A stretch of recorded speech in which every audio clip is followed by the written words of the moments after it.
السلام علیکم ورحمۃ اللہ تعالی وبرکاتہ۔ نحمده ونصلي ونسلم على رسوله الكريم اما بعد فاعوذ باللہ من الشیطان الرجیم بسم اللہ الرحمن الرحیم ان اللہ وملائکتہ یصلون علی النبی یا ایہا الذین آمنوا صلوا علیہ وسلموا تسلیما اللہم صل علی سیدنا ومولانا محمد معدن الجود والکرم وآلہ الکرام وابنہ الکریم وبارک وسلم صلاۃ وسلام علیک یا رسول اللہ صلی اللہ تعالی علیہ وسلم۔ ایاک نعبد، ہم تیری ہی عبادت کرتے ہیں۔ اس پر اعتراضات، سب سے پہلے آریوں کے اعتراضات، ان کے سوالات اور اس کے جوابات اس سے پہلے والے کئی دروس میں شامل کیے گئے۔ پھر دیوبندیوں کا دیوبندیوں کے اعتراضات، اس میں ایک اعتراض اس سے پہلے والے درس میں شامل کیا تھا۔ یہاں پہ دوسرا اعتراض، کہتے ہیں کہ مشرکین عرب اپنے معبودوں کو خدا نہیں مانتے تھے۔ عرب کے مشرکین اپنے بتوں کو، اپنی مورتیوں کو خدا نہیں مانتے تھے، بلکہ ان کو خدا کا بندہ اور خدا تک پہنچنے کا ذریعہ سمجھتے تھے۔ چنانچہ وہ کہتے تھے کہ ہم ان کو اس لیے پوجتے ہیں کہ لیقربونا الی اللہ زلفیٰ، تاکہ ہمیں یہ خدا سے قریب کر دیں۔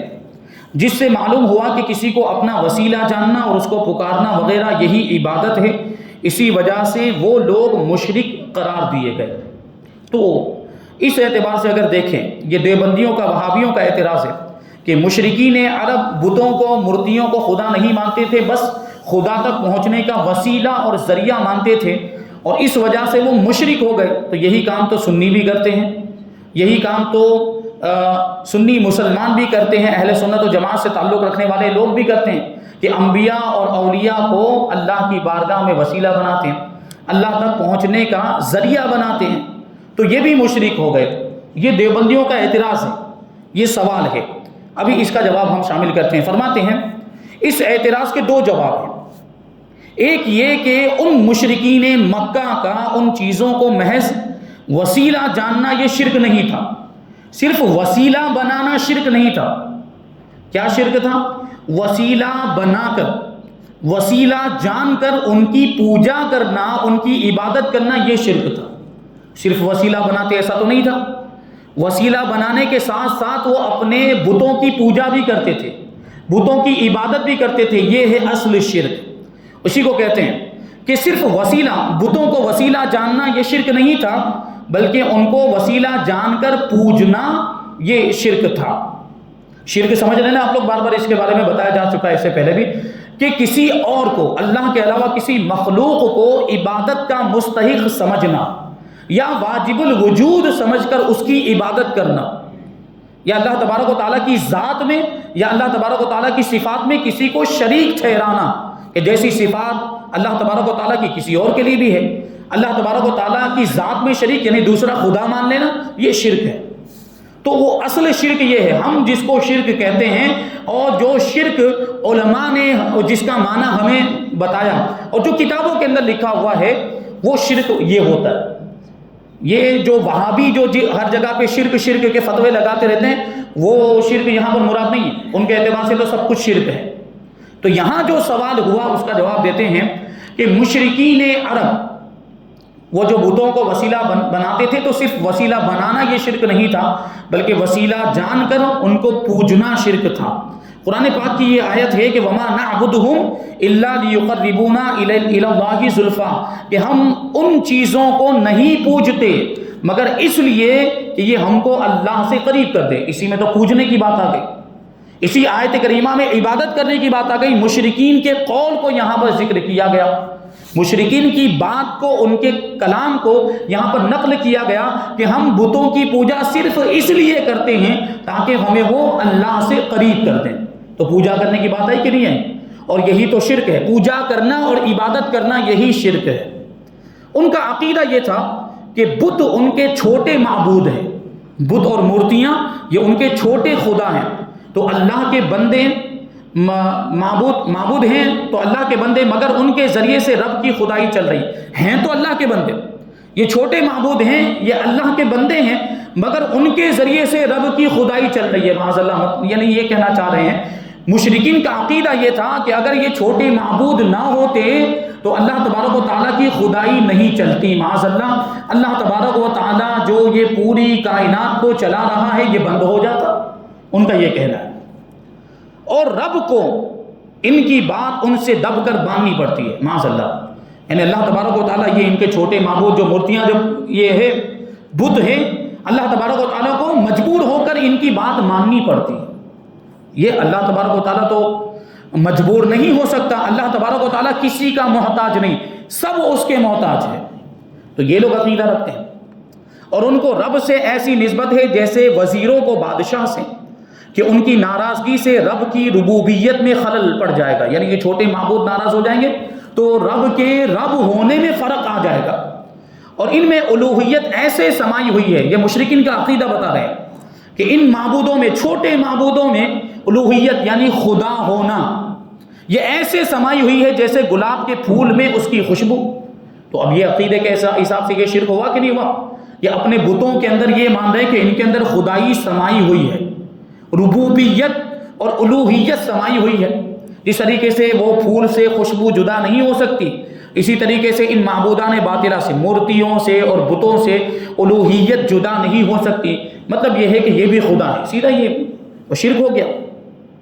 اور وہ یہ بھی سمجھتے تھے کہ دنیا کے بڑے بڑے کام رب کرتا ہے اور چھوٹے چھوٹے کام یہ کرتے ہیں، یعنی ان کاموں کے کرنے میں یہ مستقل ہیں، اس میں ان کو رب کی اجازت لینے کی بھی ضرورت نہیں ہے، اس میں ان کو رب کی طرف سے طاقت اور قوت ملنے کی بھی ضرورت نہیں، خود اپنے اعتبار سے یہ لوگ چھوٹے چھوٹے کام کر لیتے ہیں، یعنی بتوں کی طرف نسبت کرتے ہوئے یہ کہتے ہیں جیسے کہ اچھا یہ سمجھ کر ان کی اطاعت و بندگی کرتے ہیں کہ بڑے بڑے کام تو اللہ کرتا ہے اور چھوٹے چھوٹے کام ان کے یہ بھگوان کرتے ہیں، یہ سمجھ کر ان کی اطاعت و بندگی کرتے تھے مشرکین مکہ۔ اسی لیے ان کو آلیہہ یا شرکا کہتے ہیں، یعنی ان کے جو بت تھے ان کو یا تو معبود کہتے ہیں، یعنی آلیہہ کا مطلب خدا ہوتا ہے، یا شرکا مطلب شریک، اللہ کے شریک۔ یہ لوگ بتوں کو اللہ کا شریک بناتے تھے کہ کچھ کام وہ کرتا ہے، کچھ کام یہ کرتے ہیں، خدائی کے جو کام ہے وہ یہ کرتے ہیں، اور یہ سمجھ کر مشرکین ان کی پوجا کرتے تھے۔ جیسے کہ آج کل ہندوستان کے ہندوؤں کا گنگا اور کالی ماتا اور مہادیو اور بھوانی وغیرہ کے بارے میں یہی عقیدہ، یہ سارے جو بھگوان ہیں ان کے بارے میں ان کا یہی عقیدہ ہے کہ یہ سب خدا کے شریک ہیں، یہ سب کام اللہ تبارک و تعالیٰ کے کچھ کام یہ لوگ کرتے ہیں، اللہ تعالیٰ بڑے کام کرتا ہے تو چھوٹے کام یہ کرتے ہیں، ان کا یہ عقیدہ ہے ہمارے یہاں کے ہندوستان کے ہندوؤں کا۔ الحمدللہ مسلمان کسی نبی ولی کے بارے میں ہرگز یہ عقیدہ نہیں رکھتا۔ مسلمان کا عقیدہ یہ ہوتا ہے کہ جو تیرے سوا ہے وہ تیرا بندہ ہے۔ اس کی یہ پوری تحقیق جو ہے کہ کتاب جال حق کے اندر بیان کی گئی، یہاں پہ کچھ چیزیں بتاتے ہیں، مثالوں کے ذریعے سمجھاتے ہیں کہ ہمارا عقیدہ کیا ہے۔ ہم اللہ کے ولیوں کو اور نبیوں کو خدا نہیں مانتے، خدا کا محبوب بندہ مانتے، خدا کا مقبول بندہ مانتے، اور چونکہ ہم گنہگار ہیں، ہم سراپا گناہوں میں ڈوبے ہوئے ہیں، ہماری وہ حیثیت نہیں، ہماری وہ اوقات نہیں کہ ڈائریکٹ ہماری بات اللہ کی بارگاہ میں پہنچ جائے اور قبول بھی ہو جائے، ہماری دعا قبول ہو جائے، یہ ہماری اوقات نہیں ہے، کیونکہ ہم تو گناہوں کی گندگی سے آلودہ ہو چکے ہیں۔ اس لیے ہم ان پاک بندوں اور اللہ کے نیک بندوں کو اللہ کی بارگاہ میں وسیلہ بناتے ہیں۔ کسی بھی عام سنی مسلمان کو جس کے پاس اگر اسلام کی جانکاری نہ بھی ہو، کسی ایسے جاہل سنی مسلمان کو بھی پکڑ کے آپ پوچھ لیں کہ تو نبی کو وسیلہ بناتا ہے، تو اللہ کے ولی کو وسیلہ بناتا ہے، تو کیا ان کو خدا سمجھتا ہے؟ وہ کہے گا نہیں، میں خدا نہیں سمجھتا۔ تو شرک کہاں سے ہوا؟ یہ شرک کہاں سے ہوا؟ شرک تو اس وقت ہوتا جب ہم اللہ کے ولیوں کو یا نبیوں کو خدا مان لیتے یا خدا کی ذات و صفات میں شریک ٹھہراتے، تب جا کے شرک ہوتا۔ تو ہم تو صرف وسیلہ مانتے ہیں۔ دیکھو یہاں پر کہتے ہیں کہ اگر مان بھی لیا جائے کہ مشرکین کا ان بتوں کو وسیلہ جاننا ہی شرک تھا، تو یہ کہا جا سکتا ہے کہ بے شک بتوں کو وسیلہ جاننا کفر ہے۔ اب یہ بات آ گئی، اگر وسیلہ جاننا کفر ہو تو پھر نبیوں اور ولیوں کو وسیلہ بنانا بھی شرک اور کفر ہونا چاہیے۔ دیکھیے بڑی گہرائی والی بات ہے، توجہ دیں گے تو بات سمجھ میں آئے گی۔ ابھی کیا کہہ رہے ہیں کہ مان لیتے ہیں، چلو مان لیتے ہیں کہ ان کا صرف وسیلہ ماننا ہی شرک تھا، تو اب بتوں کو وسیلہ ماننا اور بتوں کو وسیلہ بنانا یہ کفر ہوگا۔ تو اب وہ سوال ہمارے اوپر آئے گا کہ پھر ولیوں کو وسیلہ ماننا اور نبیوں کو وسیلہ ماننا بھی شرک اور کفر ہونا چاہیے؟ تو اس کا جواب دیتے ہیں، کہتے ہیں لیکن پیغمبروں اور اللہ کے مقبول بندوں کو وسیلہ جاننا اور اپنا شفیع ماننا یہ ہرگز شرک نہیں ہے، اور یہ سمجھ کر ان کی اطاعت کرنا اسلام کے خلاف نہیں ہے، کیونکہ ان معبودوں کو حق تعالی نے اپنے تک پہنچنے کا وسیلہ بنایا ہی نہیں ہے۔ بتوں اور مورتیوں کو اللہ تبارک و تعالیٰ نے اپنی ذات تک پہنچنے کا وسیلہ اور ذریعہ بنایا ہی نہیں۔ اللہ نے جب نہیں بنایا تو یہ کون ہوتے وسیلہ بنانے والے؟ لیکن پیغمبروں کو، نبیوں کو اور ولیوں کو اللہ نے خود وسیلہ بنایا ہے۔ اس کی ذات تک پہنچنے اور اس کی بارگاہ تک پہنچنے کا وسیلہ اور ذریعہ اللہ نے خود ان کو بنایا، پیغمبروں کو اور ولیوں کو، بتوں کو نہیں بنایا۔ اور یہ بتوں کو وسیلہ بناتے ہیں، یہ مورتیوں کو وسیلہ بناتے ہیں، تو یہ کفر ہوا۔ یہ فرق ہے دونوں میں۔ کہتے ہیں کفار صرف اپنی تجویز سے، اپنی سوچ، اپنی سمجھ کے اعتبار سے بتوں کو وسیلہ مانتے تھے، لہٰذا یہ کفر تھا۔ اور انبیاء اور نیک بندوں کو اللہ تعالیٰ نے وسیلہ بنا کر بھیجا ہے، یہ انتخاب الہی سے منتخب ہے، یعنی اللہ تبارک و تعالیٰ نے ان کو چنا ہے، ان کا انتخاب فرمایا ہے وسیلے کے طور پر، لہٰذا ان کو وسیلہ جاننا عین ایمان ہے، ایمان کا حصہ ہے، کیونکہ اللہ نے خود ان کو وسیلہ بنا کر بھیجا ہے۔ انبیاء کرام کے بارے میں تو آپ کو معلوم ہونا چاہیے، انبیاء کرام کے دنیا میں آنے کا مقصد ہی یہ ہوتا تھا کہ انبیاء کرام اور رسولان اعظام یہ اللہ اور اس کی مخلوق کے درمیان واسطہ اور ذریعہ بن جائے، کیونکہ انسان تو ڈائریکٹ اللہ کا کلام سن نہیں سکتا، انسان کے اندر وہ طاقت ہی نہیں ہے کہ اللہ کے کلام کو سن سکے، تو اللہ کے کلام کو، اللہ کے احکامات کو لوگوں تک پہنچانے والا کوئی ہونا چاہیے، اور وہ انبیاء کرام، یہ تو ماننا ہی پڑے گا۔ تو انبیاء کرام کو تو اللہ تبارک و تعالیٰ نے خود وسیلہ اور ذریعہ بنایا، اسی طرح ولیوں کو بھی اللہ تعالیٰ نے وسیلہ بنایا ہے، تو ان کو وسیلہ جاننا یہ عین ایمان ہے، ایمان کا حصہ۔ جیسے کہ بادشاہ کی رعایا، بادشاہ کے مقرر کیے ہوئے احکام کو اپنا وسیلہ یا مددگار جانے، یہ بغاوت نہیں، احکام نہیں ہونا چاہیے، یہاں پر حکام ہونا چاہیے، یعنی بادشاہ کی رعایا، جنتا، وہ بادشاہ کی طرف سے مقرر کیے ہوئے حاکموں اور گورنروں کو اپنا وسیلہ یا مددگار جانے، تو یہ بغاوت نہیں مانی جاتی۔ بادشاہ کی طرف سے وزیر مقرر ہوتے، گورنر مقرر ہوتے، ہوتا ہے یہ پرانے زمانے میں حکمران فرما روا ہوتے تھے، تو اب اگر ان کے پاس اگر اپنا کوئی مسئلہ لے کر چلا جائے، ان کی کوئی مدد طلب کرے اور ان سے ان کو اپنا مددگار جانے، تو یہ بادشاہ کے مقابلے میں اس کی بغاوت نہیں مانی جاتی، کیونکہ ان کو بادشاہ ہی نے مقرر کیا ہے، گورنروں کو، حکمرانوں کو بادشاہ ہی نے منتخب کیا ہے، تو یہ بغاوت نہیں، بلکہ یہ تو بادشاہ کی مرضی کے مطابق ہے۔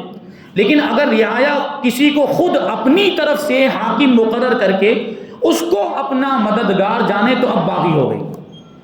بادشاہ نے مقرر نہیں کیا کسی کو گورنر، رعایا نے، جنتا نے خود ہی کسی کو گورنر بنا دیا، اور اب اس کو اپنا مددگار جان رہے ہیں، اب اس سے مدد طلب کر رہے ہیں اور اس کے پاس اپنے معاملات لے کر جا رہے ہیں، تو یہ بادشاہ کی بغاوت ہوگی کہ نہیں ہوگی؟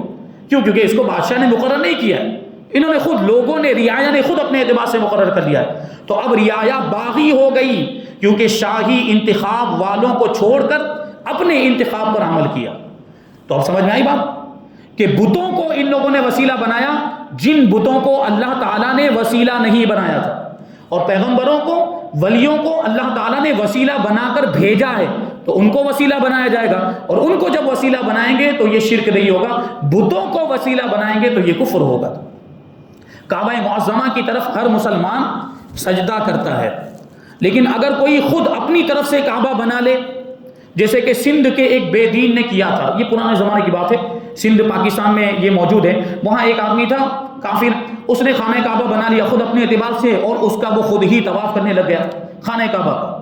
اب بتاؤ وہ خانہ کعبہ کا جو وہ طواف کر رہا ہے، جو خانہ کعبہ خود اس نے اپنے اعتبار سے بنایا ہے، یہ کفر ہوا کہ نہیں ہوا؟ کیوں؟ کیونکہ اس نے اللہ کے حکم کی خلاف ورزی کی۔ اللہ تبارک و تعالیٰ نے حکم دیا کہ اسی خانہ کعبہ کا طواف کرنا ہے جو میں نے منتخب کیا ہے۔ اللہ تعالیٰ کا کیا حکم ہے کہ اسی خانہ کعبہ میں حاضر ہونا ہے، وہاں جا کر حج کی عبادت یا عمرہ کی عبادت کرنی ہے جس کا انتخاب میں نے کیا ہے، اور یہ خود اپنے اعتبار سے بنا کر خانہ کعبہ، وہ اپنے اعتبار سے اس کا طواف کرنے لگ گیا، تو یہ ہو گیا کفر۔ تو وہی کہتے ہیں کہ اگر کوئی اپنے اعتبار سے خود اپنی طرف سے کعبہ بنا لے اور ادھر سجدہ کرنا شروع کر دے تو یقیناً وہ کافر ہے۔ فرق کیا ہوا؟ یہ دونوں سجدے تو رب ہی کو کر رہے ہیں، خانہ کعبہ میں جا کر سجدہ کرے تو وہ بھی رب ہی کو سجدہ ہوگا، اور اپنی طرف سے اپنے اعتبار سے اگر کوئی خانہ کعبہ بنا لے اور وہاں سجدہ کرے تو وہ سجدہ بھی تو اللہ ہی کو ہوگا، لیکن پھر یہ کافر کیوں ہو گئے؟ کہتے ہیں لیکن خود ساختہ کعبہ، یعنی خود کا بنایا ہوا کعبہ، اس کی طرف سجدہ کرنا کفر کیوں ہوا؟ اسی لیے کہ کعبہ معظمہ کا رب نے انتخاب کیا تھا۔ جو خانہ کعبہ مکہ مکرمہ کے اندر موجود ہے، اس کو طواف کی جگہ اور اس کو قبلہ اللہ تبارک و تعالیٰ نے خود مقرر فرمایا ہے، اور یہاں اس نے اپنے آپ بنا لیا، انسان نے اپنے اعتبار سے خانہ کعبہ بنا لیا ہے۔ اس کی بہت سی مثالیں دی جا سکتی ہے۔ بہرحال عبادت کے لیے یہ ضروری ہے کہ معبود میں خدائی شان مان کر اس کی اطاعت کی جائے، اس کی فرما برداری کی جائے۔ اسلام سے پہلے قریب سارے دینوں اور سارے مذہبوں میں بزرگوں کو تعظیمی سجدہ کیا جاتا تھا۔ ہماری شریعت میں، شریعت محمدیہ میں تعظیمی سجدہ منسوخ ہو چکا ہے، تعظیمی سجدہ کرنا حرام ہے اور عبادت کا سجدہ شرک ہے۔ لیکن اگلی شریعتوں کے اندر، تقریباً ساری شریعتوں کے اندر تعظیمی سجدہ تھا، اپنے سے بڑے مرتبے والے کو سجدہ کیا جاتا تھا، لیکن یہ عبادت والا سجدہ نہیں ہوتا تھا، وہ تعظیم والا ہوتا تھا۔ فرشتوں نے حضرت آدم علیہ السلام کو سجدہ کیا، حضرت یوسف علیہ السلام کے بھائیوں نے حضرت یوسف علیہ السلام کو سجدہ کیا تھا، اور رب کو بھی سجدہ ہوتا تھا۔ ابھی سوچیں آپ، اللہ اگلی شریعتوں میں اللہ کو بھی سجدہ کرتے تھے، بزرگوں کو بھی سجدہ کرتے تھے، تو سجدہ کرنا اگر شرک ہوتا تو پھر حضرت یوسف علیہ السلام کو جو ان کے بھائیوں نے سجدہ کیا وہ بھی شرک ہو جاتا، حضرت آدم علیہ السلام کو جو سجدہ کرنے کا حکم دیا گیا وہ بھی شرک ہو جاتا۔ تو اگلی شریعتوں کے اعتبار سے سجدے میں فرق ہو گیا، تعظیمی سجدے میں اور عبادت کے سجدے میں فرق ہو گیا۔ تو اسی طریقے سے وسیلہ بنانا ہمارے اعتبار سے ہم دیکھیں تو وسیلہ بنانے کے اعتبار سے فرق ہو گیا کہ بتوں کو وسیلہ بنانا کفر ہے، اور انبیاء اولیاء کو وسیلہ بنانا یہ اللہ کی مرضی کے مطابق ہے۔ یہ بات ہے۔ بتاؤ وہاں کیا فرق تھا؟ رب کو سجدہ عبادت تھا اور یہ محض تعظیم، فرق صرف نیت کا تھا، نیت کی وجہ سے کہ وہاں تعظیم کی نیت سے سجدہ کر رہے ہیں، اور رب کو جب سجدہ کرتے ہیں تو عبادت کی نیت سے سجدہ کرتے ہیں۔ اور یہاں وہ لوگ جو بتوں کو اپنا وسیلہ بنا رہے ہیں تو خدا سمجھ کے وسیلہ بنا رہے ہیں، اور ہم جو انبیاء اور اولیاء کو وسیلہ بنا رہے ہیں تو خدا سمجھ کر نہیں، خدا کا محبوب بندہ سمجھ کر وسیلہ بناتے ہیں۔ نیت کا فرق ہے، یعنی رب کو سجدہ کرتے تھے اسے خالق مان کر، اور بزرگوں کو سجدہ کرتے تھے محض بزرگ جان کر، بڑے مرتبے والا جان کر۔ اب یہاں پر ایک لطیفہ ذکر کرتے ہیں، کہتے ہیں کہ ایک بزرگ ابن سعود نجدی کے زمانے میں، یہ جو سعودی عربیہ جس کی طرف منسوب ہے نا وہی ابن سعود، اس زمانے کی بات کرتے ہیں۔ وہ ایک بزرگ ابن سعود کے زمانے میں مدینہ پاک حاضر ہوئے، روضہ مطہرہ کے سامنے ہاتھ باندھے کھڑے ہوئے تھے۔ یہ ادب کا طریقہ ہے کہ نہیں؟ ہاتھ باندھ کر کھڑا ہونا یہ تعظیم کا طریقہ ہے۔ تو حضور پاک صلی اللہ علیہ وسلم کے روزے کے سامنے وہ ایسے ہاتھ باندھ کے ادب کے ساتھ، تعظیم کے ساتھ کھڑے ہوئے تھے۔ اور آج بھی آپ جائیں وہاں اس طرح اگر تعظیم سے کھڑے ہوں گے آپ کو گھما دیں گے، یوں ہاتھ کر کے کھڑے ہوں گے نا روزہ رسول کے سامنے تو کہیں گے حاجی کعبہ ادھر، آپ کو گھما دیں گے ایسے۔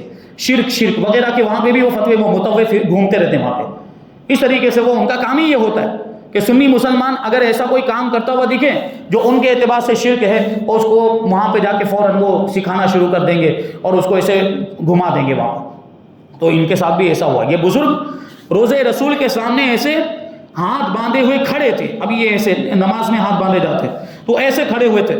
تو نجدی پولیس نے کہا، وہ نجدی پولیس آ گئی اور اس نے کہا کیا تو نماز پڑھ رہا ہے؟ تو مشرک ہو گیا۔ تو انہوں نے پوچھا کہ میں کیسے مشرک ہو گیا بھائی؟ یعنی اس کا یہ کہنا تھا، نجدی کا یہ کہنا تھا کہ اس طرح ہاتھ تو نماز میں باندھے جاتے ہیں، تم نے یہاں آ کر یہ اس طرح ہاتھ باندھے روزہ رسول کے سامنے تو تم مشرک ہو گئے۔ تو بزرگ بھی دیکھے وہ پہنچے ہوئے تھے، اللہ کے ولی اور بڑے عالم دین تھے۔ انہوں نے کہا کہ کیوں، میں کیسے مشرک ہو گیا؟ تو سپاہی کہنے لگا کہ کسی کے سامنے نماز کی طرح کھڑا ہونا، یعنی ہاتھ باندھ کر کھڑا ہونا، یہ اس کی عبادت ہے۔ یعنی کسی کے سامنے اگر کوئی اس طرح کھڑا ہو جائے تو مشرک ہو جائے گا، وہ اس کی عبادت مانی جائے گی۔ تو اب دیکھیں بزرگ کیا جواب دیتے ہیں، یہ تو اللہ والوں کے جواب بھی ویسے ہوتے ہیں۔ تو بزرگ فرمانے لگے کہ کیسے کھڑا ہوں؟ اب یعنی میں اگر ایسے کھڑا نہیں ہو سکتا ہوں تو پھر مجھے کیسے کھڑا ہونا چاہیے؟ تو سپاہی بولا کہ ہاتھ چھوڑ کر کھڑے ہو جاؤ ایسے۔ ہاتھ چھوڑ کر کھڑے ہو جاؤ. تو بزرگ نے کہا کہ اس طرح کھڑا ہونا بھی مالکی نماز کا قیام ہے. 4 مسلک ہے کہ نہیں؟ ہمارا مسلک کون سا ہے؟ حنفی مسلک. ہمارے مسلک میں نماز کے اندر ہاتھ باندھے جاتے ہیں، لیکن امام مالک کے مسلک کے مطابق جب کھڑے ہوتے ہیں نا قیام کے اندر، تو ایسے ہاتھ چھوڑ کر کھڑے ہوتے ہیں. جس طرح ہم رکوع اور سجدے کے بیچ میں جو اس طرح ہاتھ چھوڑ کر کھڑے ہوتے ہیں، ان میں یعنی امام مالک کے مسلک کے مطابق جو نماز پڑھی جاتی ہے اس میں قیام کے اندر بھی ہاتھ چھوڑ کر کھڑے ہوتے ہیں ایسے. تو اب یہ بھی تو شرک ہو گیا.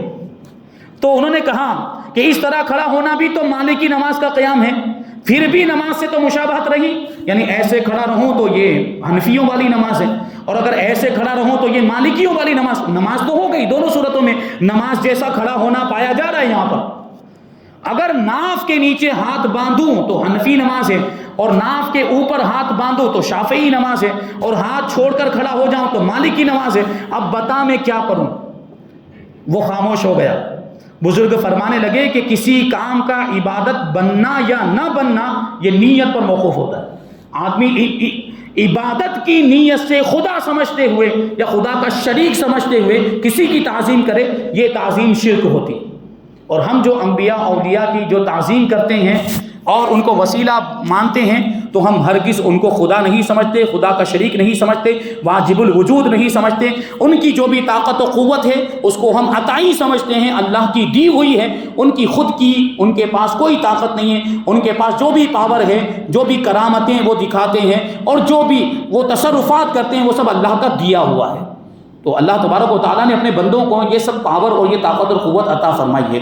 یہ ہمارا عقیدہ اہل سنت و جماعت کا عقیدہ، جو بڑا ہی مضبوط عقیدہ اور صحیح عقیدہ ہے، اور یہی نجات کا ذریعہ ہے.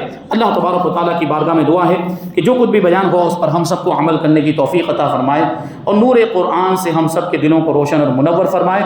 وما علینا الا البلاغ. السلام علیکم.